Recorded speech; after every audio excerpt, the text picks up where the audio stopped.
قرآن پاک نے کہا یہودیوں پہ اللہ نے ذلت مسلط کر دی ہے، یہ ذلیل ہے، ان کا کوئی دیش نہیں۔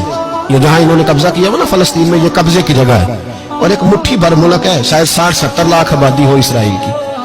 اگر امریکہ اس کی مدد نہ کرے تو اسرائیل قائم نہیں رہ سکتا۔ اور اس کے گرد 12-14 اسلامی ملک ہیں۔ بیت المقدس مسجد اقصی معمولی جگہ نہیں۔ حضور نے فرمایا 3 سفر کرو تو سمجھنا ہم عبادت کر رہے ہیں۔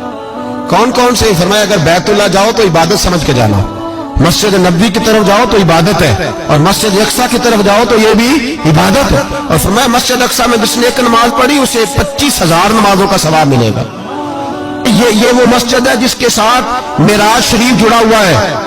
قرآن پاک نے کہا کہ اس مسجد میں سبحان اللہ اسریٰ بعبدہ لیلا من المسجد الحرام الی المسجد الاقصی۔ مسلمانوں، قرآن کہتا ہے کہ تمہارے معراج کی شان رسول پاک کی مسجد اقصی سے جڑی ہے۔ جس محبوب کو رب معراج کرائے تو مسجد اقصی میں لا کے کرائے۔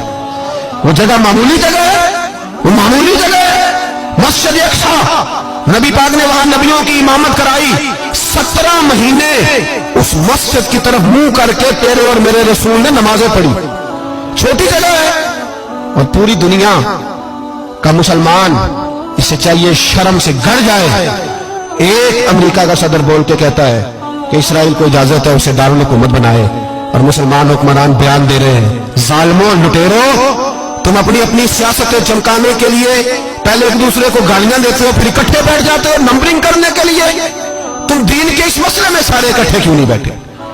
سارے پاکستان کے سیاستدانوں کو، علماء اور مشائخ کو چاہیے تھا ایک پیج پہ اکٹھے ہوتے، اکٹھے بیٹھ کے ایک بیان ہی دے دیتے، ایک بات ہی کر دیتے۔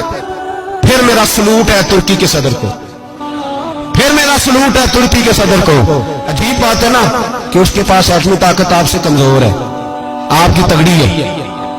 اس کے پاس جو فوجی طاقتیں ہیں وہ اپنی جگہ پر آپ کی فوجی طاقتوں کا لوہا مانتی ہے دنیا، لیکن پھر مجھے کہنے دو نا، میدان میں بندہ ایٹمی طاقت سے نہیں لڑتا، ایمان کی قوت سے لڑتا ہے۔ وہ بول اٹھا ہے نا، کیا کر لیا اس نے اپنی پارلیمنٹ سے خطاب کیا ہے۔ اس نے بہت عرصہ پہلے کہا تھا مسجد اقصی میری خواب میں آئی تھی اور رو کے کہتی تھی آئے مجھے کوئی صلاح الدین ایوبی کا ماننے والا، کوئی آئے مجھے بچائے۔ کہتے میری خواب میں آئی تھی اور روتی تھی، کہتی تھی کوئی آئے۔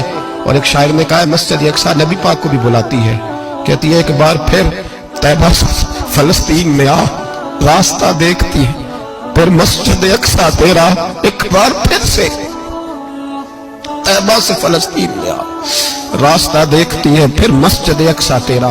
کوئی بولا نہیں اتنا مقدس مقام، چھوٹے چھوٹے بیان، کہیں اکٹھے ہو جاؤ، پیش کوئی کر رہا ہوں بڑی جلدی۔